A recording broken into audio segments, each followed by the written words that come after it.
In grade school, I built a mission. I did popsicle sticks. We'd spend summer collecting popsicle sticks for a mission that we knew we were going to do when we got to third grade. And all we remember was whatever flavor of popsicle stick we were licking. Not much about the mission, not much about what happened there. In my elementary and high school education, I learned nothing. And there was probably a paragraph or two in our textbooks, but it was not emphasized. And of course, it didn't tell the full story. We would all go down to San Juan Baptista. We'd take our little lunch sacks, and for us, it was a free day. Now, and learning everything that I've known about the Indians, that they built the mission, that they were slaves, how they were treated, that trip was a false trip to me now.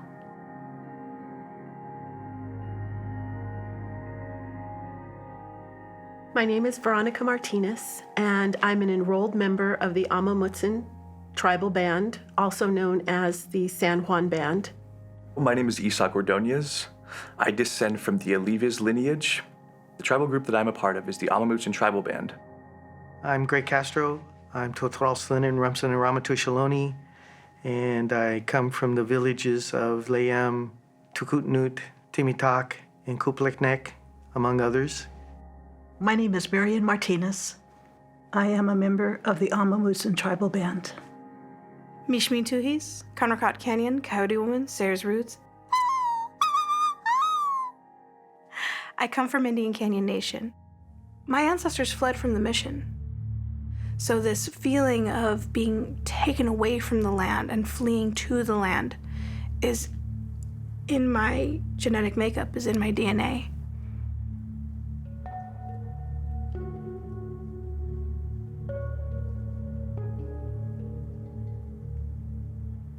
When I encountered the missions, the docents offered me a revisionist history. The most important myth is that they saved us. There was nothing to save. We existed for thousands of years and did fine before they showed up. They didn't have that relationship with the land that we did. So we had to teach them how to live and how to survive. They were taken. They were abused, kept there against their will. Once they got to that mission, they were under Spanish rule. If they tried to escape, they were severely punished. Not only the soldiers, but the padres would also order this to be done. Many Indigenous peoples were punished for speaking their language. Many Indigenous peoples were punished for just authentically showing up and being themselves. So what do? We kept it sacred. We kept it secret. We kept it safe.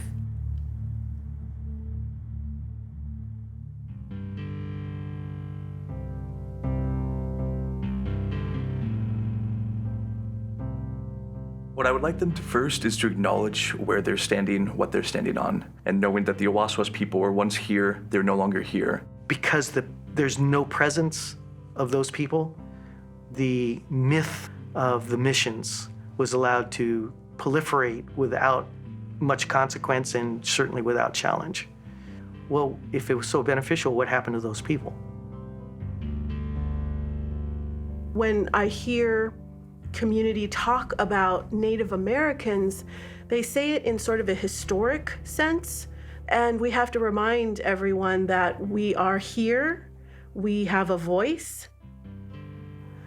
You may see an Indigenous person today working, owning a home, living in your community, but that doesn't mean we don't hold the pain from generations.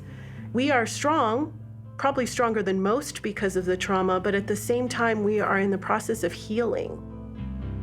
There's layers of history of intergenerational trauma, historical trauma, even lateral violence and ongoing trauma that we can get closer to healing by bringing these truths to the surface.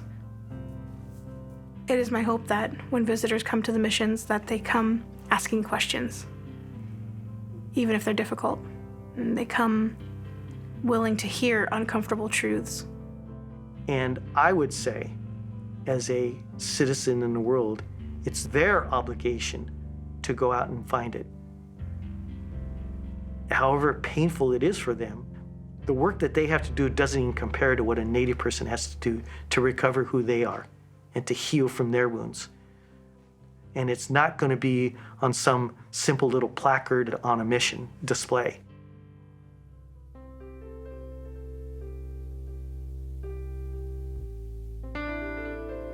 We all have unique stories. My main hope is for more opportunities to ask California Indians, Amamutsin, Ohlone, to ask for their story, because we have a voice and it needs to be told. I've been witnessing so many Indigenous communities talk about what does it mean to give back. You really should be giving back to the land. And what ways can you give back to the land? To ensuring the Indigenous peoples have the means to tend and steward their ancestral homelands, to ensuring that truth in history is honored. It aligns the opportunity of restoring what has been disrupted. We are connected to this land in the same way you'd be connected to your family. Now imagine somebody taking you away from your family. That's what I would want people to know. Our relationship to the land is not about ownership, it's about coming home. So one of the main goals of the Amamutsin Travel Band right now is to revitalize the knowledge and really encourage the new generation to be that first starting generation right now. I feel an obligation to be a good role model and to teach future generations on how to steward the land and what that means. When I think about that sensation of feeling connected to my ancestors, I tend to gravitate more towards tide pools because all of the relatives are living there and thriving there. There are parts of the redwood where it feels as though a gathering of family or community could be present, sharing stories or being around a fire. Usually a space where it feels like a hug or a circle. I feel very connected to my tribe, my ancestors. In moments of ceremony, there's something just visceral that happens with the ceremony. Not a memory necessarily, but just something that goes through my body, a feeling that happens that is definitely connected with what came before me.